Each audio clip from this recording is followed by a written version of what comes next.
बिस्मिल्लाहिर्रहमानिर्रहीम। अस्सलाम वालेकुम। टेली कम्युनिकेशन का जो चैप्टर पढ़े थे टेलीफोनी, उसका लेक्चर नंबर आज है 2।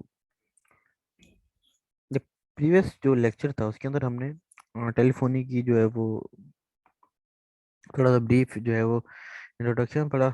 उसके बाद जो है ना वो इलेक्ट्रोमैकेनिकल टेलीफोन कैसा होता है, सिस्टम कैसा होता है और वो किस तरीके से काम करता है वो पढ़ा हमने।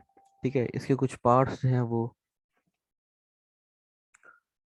इसके अंदर कौन कौन से कंपोनेंट्स लगे हुए होते हैं और किस किस तरीके से काम करते हैं, तो वन बाय वन हम उन सारे कंपोनेंट्स को स्टडी करेंगे। ठीक है। जो पहला जो हमने कंपोनेंट जो पढ़ा था वो था ट्रांजिस्टर, सॉरी ट्रांसमीटर। ट्रांसमीटर में क्या होता है कि आपका जो भी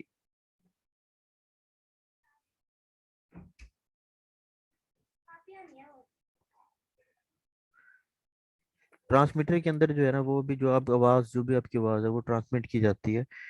जो एनालॉग सिग्नल है उसको हम बेसिकली इलेक्ट्रिकल सिग्नल के अंदर कन्वर्ट करते हैं। एनालॉग से इलेक्ट्रिकल सिग्नल के अंदर जो है ना वो कन्वर्ट की जाती है।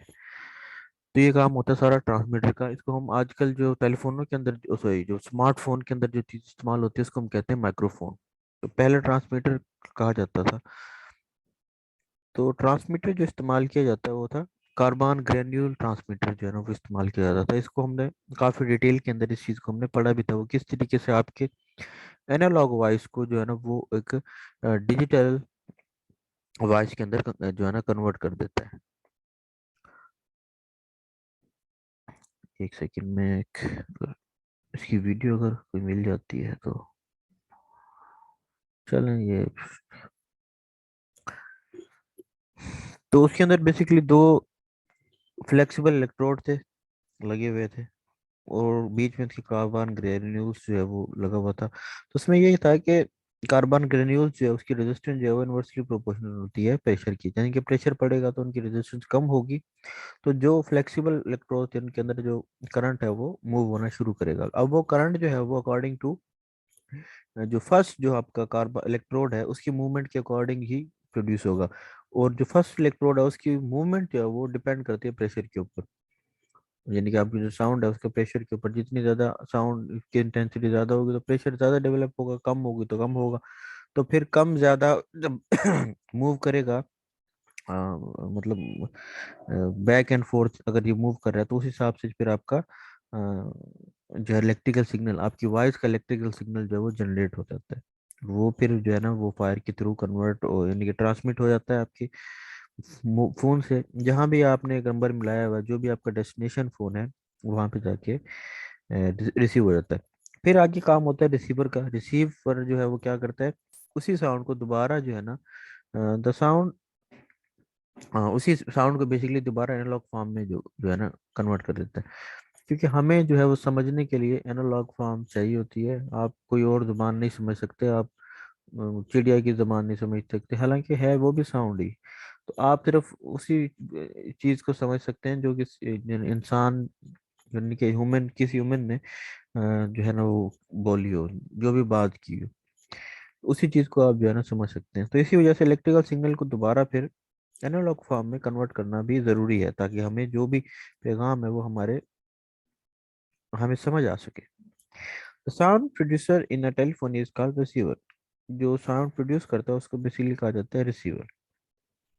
The receiver does the reverse function of the transmitter. ये क्या करता है, ट्रांसमीटर का उलट फंक्शन करता है। जाहिर बात है वहाँ एनालॉग से डिजिटल में कन्वर्ट होती है आपकी वॉइस, इलेक्ट्रिकल सिग्नल में यहाँ इलेक्ट्रिकल से दोबारा एक साउंड वेव में कन्वर्ट हो जाती है, यानी कि एनालॉग सिग्नल के अंदर कन्वर्ट हो जाती है।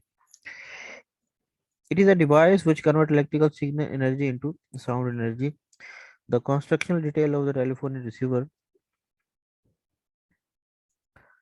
It consists of a diaphragm. इसके अंदर एक डायफ्राम होता है, जैसे कि पहले ये पूरा का पूरा बॉडी इसकी डायफ्राम कहलाती है।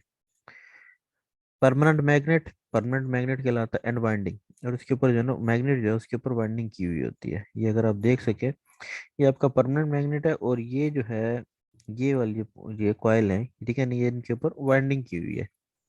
When the incoming signal current pass through the windings, अब क्या होता है कि जब आपका इलेक्ट्रिकल सिग्नल जो वहां से ट्रांसमिट किया जाएगा, जो वो यहाँ पे अगर रिसीव होता है तो क्या होता है कि करंट जो है वो पास होता है इस वाइंडिंग के थ्रू, तो उसके अंदर मैग्नेटिक फ्लक्स प्रोड्यूस होती है।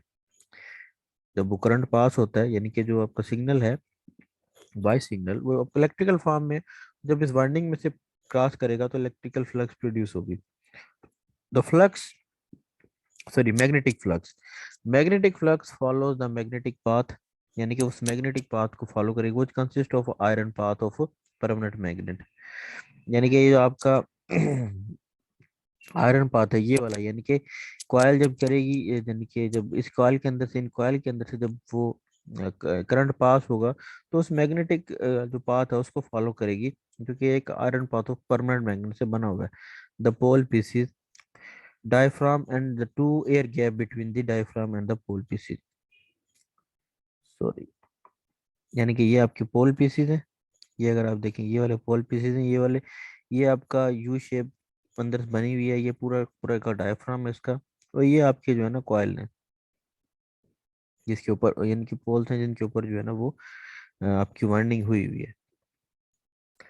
Thus wearing a magnetic plus is produce. अब क्या होता है, क्योंकि इलेक्ट्रिकल सिग्नल एक कांस्टेंट फ्रीक्वेंसी, यानी कि उसके साथ तो नहीं आता एम्पलीट्यूड के साथ, वो वेरिएशन है उसके अंदर, क्योंकि आपके साउंड के अंदर वेरिएशन थी तो उस इलेक्ट्रिकल सिग्नल के अंदर भी वेरिएशन है, तो जाहिर बात है मैग्नेटिक जो फ्लक्स प्रोड्यूस हो रही है उसके अंदर भी वेरिएशन आएगी, which causes diaphragm to vibrate according with the signal।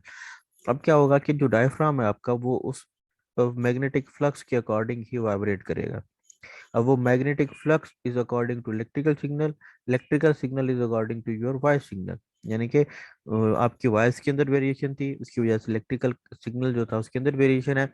अब ये क्योंकि रिसीविंग एंड पे क्या हो रहा है कि जब ये मैग्नेटिक के अंदर से गुजर रहा है तो वो मैग्नेटिक फ्लक्स प्रोड्यूस हो रही है, जिसकी वजह से उसके अंदर भी वेरिएशन आ रही है। ठीक है, अब वेरिएशन से क्या हो रहा है कि आपका जब इसके अंदर से मैग्नेटिक फ्लक्स प्रोड्यूस हो रही है तो जो आपका डायफ्राम है वो वाइब्रेट करना शुरू हो जाता है। अब वो vibrate according to that magnetic flux which is produced by the electrical signal. ठीक है, उसकी वजह से जो वो यानी कि वाइब्रेशन होगी, तो जाहिर बात है वो जो आपका इलेक्ट्रिकल सिग्नल जो था जिस तरह का था उसी के अकॉर्डिंग जो है वो सिग्नल जो है वो आपका, सॉरी, डायफ्राम जो है वो आपको वाइब्रेट करेगा with the signal current received and hence sound produce. वो जो साउंड करंट जो रिसीव हुआ है, ठीक है, उसके अकॉर्डिंग वाइब्रेशन होगी। ठीक है, और आपका जो साउंड है वो दोबारा उसी तरीके से प्रोड्यूस होगा। The permanent magnet is use to polarise the receiver, यानी कि जो रिसीवर जो है ना उसको पोलराइज करने के लिए, किसी किस्म की नॉइस ना हो उस चीज से बचने के लिए हमने इसको परमानेंट मैग्नेट का इस्तेमाल किया। The pull on the diaphragm depend upon the magnetic flux intensity in the air gaps between diaphragm and the pole pieces. ये जो एयर गैप है बेसिकली ये एयर गैप है। ठीक है, अब क्या होता है यहाँ पे मैग्नेटिक फ्लक्स जो प्रोड्यूस होती है उसकी वजह से जो है ना वेरिएशन होती है, जाहिर बात है। यहाँ पे अगर आप देखेंगे लिखा हुआ है the pull on the diaphragm, यानी कि जो फोर्स लग रही है डायफ्राम की डिपेंड करती है मैग्नेटिक फ्लक्स की इंटेंसिटी के ऊपर। अब magnetic intense in the air gaps between diaphragm, जो इंटेंसिटी उस एयर गैप में प्रोड्यूस हो रही है यानी कि ये जो एयर गैप है बीच में, ये इसमें जो प्रोड्यूस हो रही है मैग्नेटिक फोर्स उसकी इंटेंसिटी पर डिपेंड कर रही है, यानी कि वो कितना डायफ्राम को पुल कर रहा है, यानी कि उसके ऊपर कितनी फोर्स लग रही है, कितना जो है ना वाइब्रेट कर रहा है। अब ये क्योंकि जाहिर बात है ये इंटेंसिटी जो है, सॉरी, मैग्नेटिक फ्लक्स डेंसिटी है, ये डिपेंड कर रही है उस करंट के ऊपर जो ट्रांसमीटर से आ रहा है। अब ट्रांसमीटर के ऊपर तो वही सिग्नल ट्रांसमिट होगा ना जो आपका वॉइस का सिग्नल होगा, और वो एक लीनियर सिग्नल नहीं है बल्कि उसके अंदर वेरिएशन है। तो जो वेरिएशन वहां होगी वही वेरिएशन आउटपुट पे आपको मिल जाएगी। Thus maximum change will be produce when the current changes in coil. जितना ज्यादा चेंज होगा करंट, ठीक है, उतनी ही ज्यादा जो है ना कॉइल के अंदर जो है वो, सॉरी, जितना ज्यादा करंट कॉइल के अंदर चेंज होगा उतनी ही ज्यादा चेंज आपको डायफ्राम के अंदर मिलेगी। ठीक है, तो वो डायफ्राम क्या करता है, दोबारा आपका सिग्नल जो है वो इलेक्ट्रिकल सिग्नल उसको वॉइस के अंदर दोबारा कन्वर्ट कर देता है। तो ये बेसिकली आपका रिसीवर का काम है या स्पीकर का काम है। इस तरीके से आपका रिसीवर जो है ना वो टेलीफोन का रिसीवर जो है वो काम करता है। तो ये था बेसिकली आपका आज का टॉपिक, रिसीवर। उसके आगे अगला एक और टॉपिक है वो है साइटोन और एंटी साइटोन का। इसको फिलहाल पढ़ लीजिएगा, इसमें अगर कोई क्वेरी वगैरह हो तो हम उसका एक कल को जो है ना एक जूम का एक लेक्चर जो है ना वो अरेंज कर लेंगे। टाइम और डेट, टाइम जो है वो मैं आपको बाद में बता दूंगा, या जब लिंक होगा उसके साथ ही लगा होगा टाइम, तो उसके अंदर अगर आपको कोई क्यूरी वगैरह हो तो वो आप क्यूरी वगैरह हो तो वो आप जो है ना उसको मुझसे पूछ सकते हैं।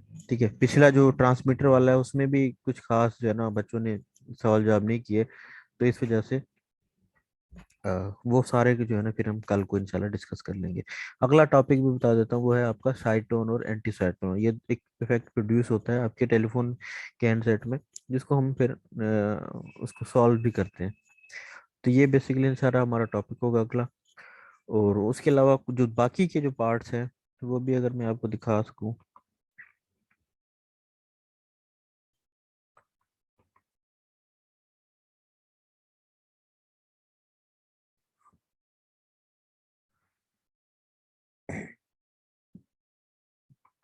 ये भी, इनको भी अगर आप देख लें एक एक नज़र, तो आपको पहले से पता हो साइटोन और एंटीसाइटोन जो है वो क्या होता है। और सॉरी, जो पहला कल का लेक्चर था ना, उसके अंदर जो है ना काफी चीज जो है ना डिफरेंट कंपोनेंट्स, उनको भी हम थोड़ा थोड़ा ब्रीफली जो है ना उसको डिस्क्राइब कर लेंगे। तो ये था आज का हमारा टॉपिक। और इंशाल्लाह जो अगली क्लास है उसके अंदर हम अगले टॉपिक के साथ आएंगे, बात करेंगे। तब तक के लिए अल्लाह हाफिज।